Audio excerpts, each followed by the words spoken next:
15, we can find the second mention of birds in the scriptures.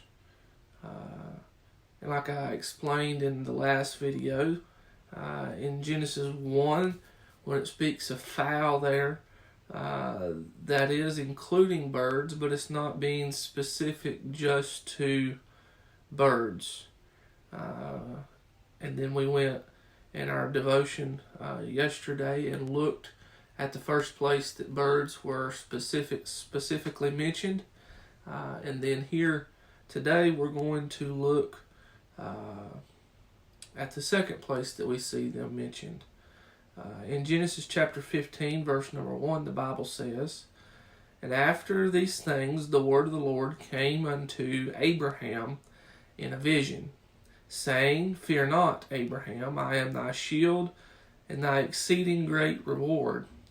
And Abraham said, Lord God, what wilt thou give me? See, I go childless, and the steward of my house is this Eleazar of Damascus. And Abram said, Behold, to me thou hast given no seed, and lo, one born in my house is mine heir. And behold, the word of the Lord came unto him, saying, This shall not be thine heir, but he that shall come forth out of thine own bowels shall be thine heir. And he brought him forth abroad, and said, Look now toward the heaven, and tell the stars, if thou be able to number them. And he said unto him, So shall thy seed be. And he believed in the Lord, and he counted it to him for righteousness. And he said unto him, I am the Lord that brought thee out of Ur of the Chaldees, to give thee this land to inherit it. And he said, Lord God, whereby shall I know that I shall inherit it? And he said unto him, Take me an heifer of 3 years old, and a she-goat of 3 years old, and a ram of 3 years old, and a turtle dove, and a young pigeon. And he took unto him all these, and divided them in the midst, and laid each piece one against the other. But the birds divided he not. And when the fowls came down upon the carcasses, Abraham drove them away." We've just read here where God and Abraham are making their covenant. The Abrahamic covenant where God is promising to Abraham to give him a nation. And if you have insight into this passage, I would be more than happy for anybody to comment and give me some more insight to hear what these birds may have meaning of in the proper interpretation of the passage.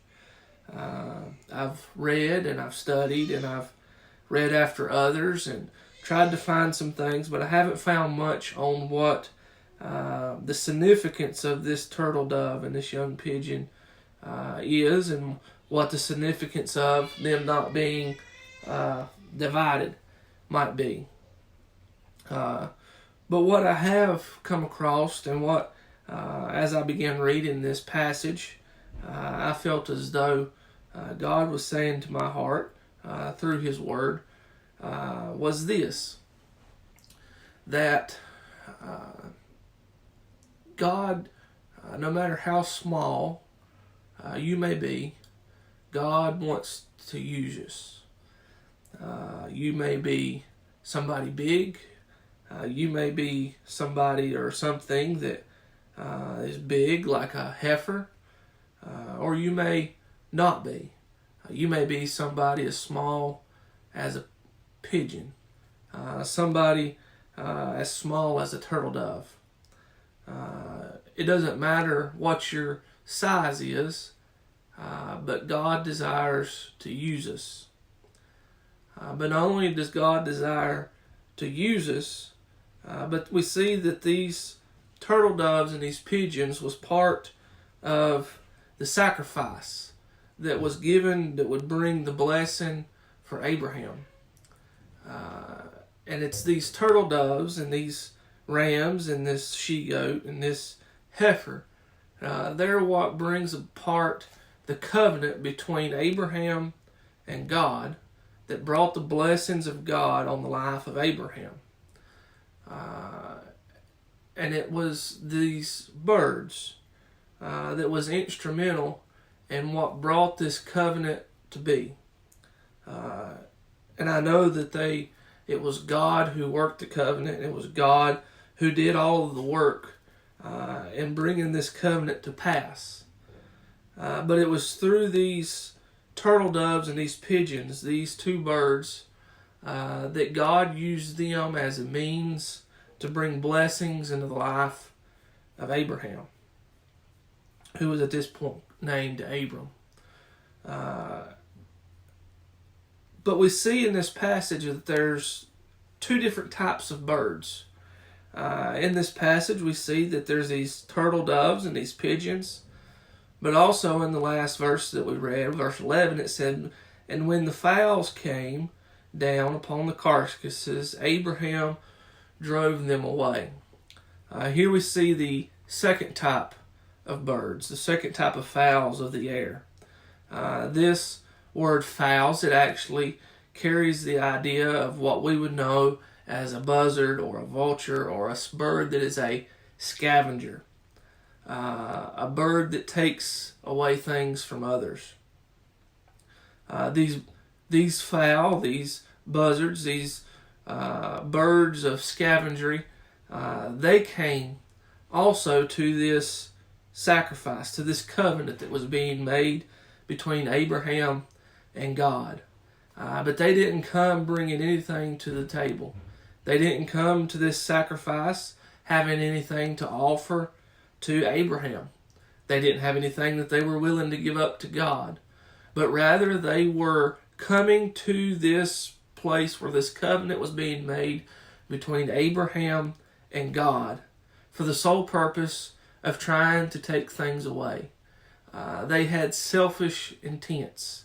They didn't care anything about Abraham. They didn't have anything they were going to give for Abraham, but rather all they came for was to take and to get. And this is the lesson from the birds this morning. You can be somebody who is a blessing to others. And that's what we as Christians should be. We should be willing to help others receive the blessings of God in their lives. We should be as these turtle doves and these pigeons, willing to do whatever it may take for us to be a blessing and bring blessings and to bring the blessings of God into the lives of others around us. And we're able to do that.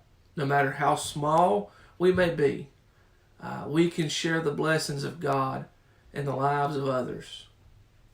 But I'm afraid that many times, instead of us sharing the blessings of God, all we have in our hearts is selfish intents.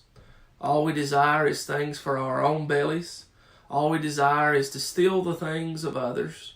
Not necessarily, most of the time, most of us aren't trying to actually physically steal the possessions of others, but we are feeding off of what they have. Whereas these buzzards, where others have put in effort, others have toiled and labored, and we come along and all we desire to do is feed off of what they have. We desire to take what they have, the blessings that God is establishing in their lives, and we want to feed off of their blessings. Instead of us putting the effort in, instead of us putting the labor in, instead of us being as these turtle doves and pigeons and laying our lives down for others, rather we're trying to benefit off of the toils and labors of others. So evident many times in church life. People come to church and they sit on a pew and they have an attitude of, I'm here and I am enjoying being here, but I'm not going to put forth the effort and the labor to draw near and draw nigh to God on my own.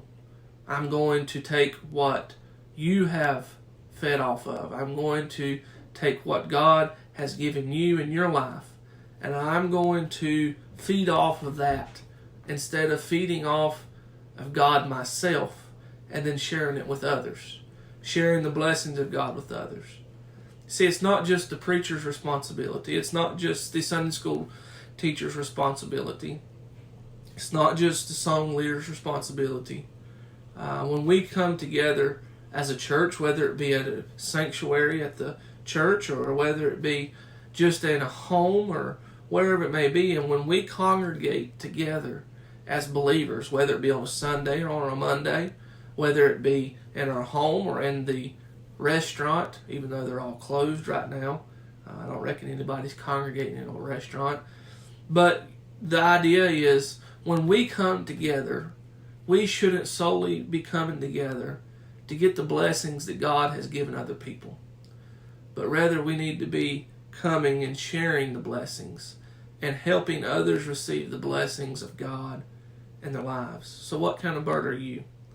Are you a bird that is bringing in blessings to others? Or are you a bird that has come to steal what is to be the blessings of others?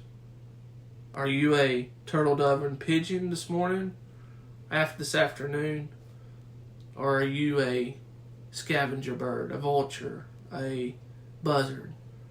What kind of bird are you? And as I said, I'm sure there's much deeper insight into this passage, and I'm only touching the surface. And if you have any insight to it, please share it with me. I would love to hear more about what these verses mean and what God has to say to us through them. Hope you have a good day, and we thank you for joining us, and we pray this is a blessing to you.